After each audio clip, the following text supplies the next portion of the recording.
안녕하세요. 기상청 날씨 해설의 우진규입니다. 어느덧 12월에 접어들면서 겨울이 찾아오고 있습니다.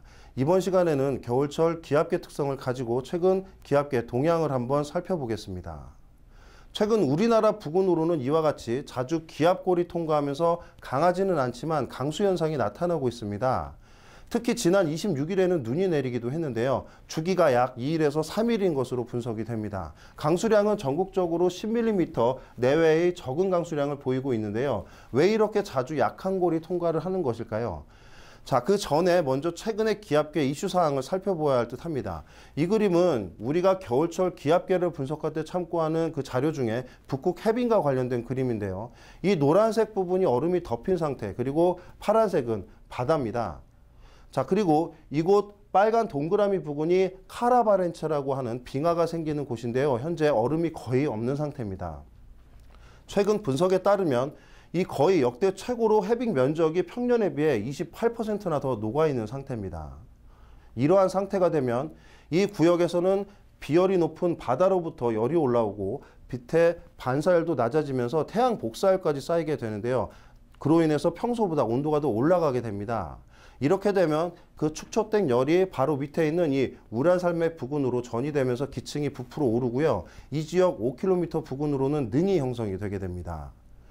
이렇게 시작된 대기 상층의 파동은 시베리아 부근으로 이와 같이 고래 형태를 만들어내게 되는데요. 이때는 형성된 기류를 따라서 북쪽의 공기가 이동하면서 시베리아 부근으로 찬 공기가 축적이 되고 얼음이 녹게 되면서 평소보다 더 많은 수증기가 유입되면서 눈으로 덮이는 지역도 많아지게 되고 태양의 반사도, 즉 알베도가 높아지면서 온도가 더 떨어지게 되는 것입니다. 즉 북극해 얼음이 평소보다 더 녹게 된다는 의미는 이 중위도에 평소보다 차가운 공기가 쌓이게 된다는 뜻이 되죠. 때문에 이제 서서히 북쪽의 찬 공기가 우리나라 쪽으로 강하게 내려올 수 있는 하나의 조건이 구비되었다라고 할 수 있겠습니다. 이와 같은 주변 환경 속에서 최근 북반구 5km 상공의 고도장을 평년과 비교해서 살펴보겠습니다. 자, 간단히 말씀드리면 이 노란색이나 붉은색 영역으로 나타나는 곳이 고기압이 발달하기 쉬운 능이고요. 반대로 이렇게 파란색으로 나타나는 곳이 저기압이 발달하기 쉬운 골입니다.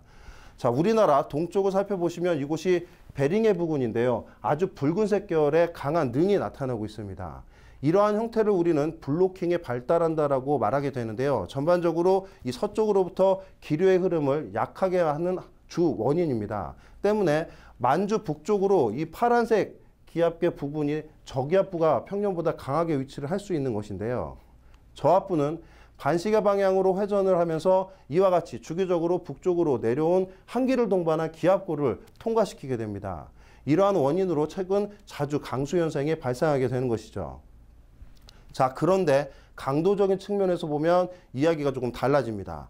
이 그림은 바다의 수면 온도 분포인데요. 자, 붉은색 계열은 평년보다 온도가 높은 곳, 반대로 파란 곳은 낮은 곳입니다. 저희도 부근 태평양 동쪽으로 이 낮은 온도 편차를 보이는 곳이 있고요. 저 서쪽 부근으로는 높은 편차를 보이고 있는데요. 이것이 바로 라니냐에 의한 전형적인 수온 분포입니다. 이로 인해서 저 서태평양 부근 저쪽 부근에는 평소보다 많은 열이 쌓이게 되면서 대류가 활발해지는데요. 이 대류에 의해 상승한 공기는 한반도 남쪽 해상 부근으로 전이가 되는 하강류가 만들어지게 됩니다. 이로 인해서 이 지역에서는 고기압이 발달할 수 있는 조건이 만들어지게 되죠. 때문에 앞서 보신 그 그림에서 우리나라 남쪽으로 보시면 이와 같이 고기압이 평년보다 강하게 자리를 잡고 있는 모습이 보입니다. 이러한 고기압은 북쪽으로부터 찬 공기가 남하하는 것을 방해하는 역할을 하게 되죠. 자, 이와 같은 상황을 정리를 해보면 첫 번째로 북쪽의 찬 공기는 밑으로 내려올 수 있는 조건이 되어 있고 정체된 기류 흐름 속에서 주기적으로 골이 통과하게 되면서 강수 현상이 자주 나타날 수 있다가 되겠고요. 남쪽에 고기압이 이를 막고 버티면서 찬 공기 또는 기압골이 더 남아할 수 있는 영역을 방해하고 있다라고 말씀드릴 수 있겠습니다. 우리나라는 현재 이와 같은 양 기단의 이 중간에 놓이게 되면서 북쪽의 한기 영향은 받고 있지만 그 크게 한기가 내려오지 못하면서 강수는 다소 약하다라고 하겠습니다. 최근에 약한 강수가 연이어 내리는 것도 이와 같은 기압계로 인한 것이고요. 이러한 기압계는 당분간 이어질 것으로 전망이 되는 가운데 7일날 중충 단파고리 이와 같이 한 번 더 통과하면서 지상 기압계가 불안정해질 것으로 전망이 됩니다. 이로 인해서 지상으로는 저기압이 발달하면서 한반도를 통과할 것으로 예상이 되는데요. 저기압 중심이 다소 북편하게 되면서 강수 영역은 서쪽 지방과 이 중부 지방으로 제한될 것으로 예상이 됩니다. 특히 이때 대기 하층으로는 서울을 비롯한 중북부 지방으로 중심으로 0도 이하의 온도가 형성이 되면서 눈이 내릴 가능성도 있습니다. 이 내용에 대해서는 내일 날씨 해설에서 다시 분석해서 전달해 드리겠습니다. 이상 기상청 날씨 해설의 우진규였습니다. 감사합니다.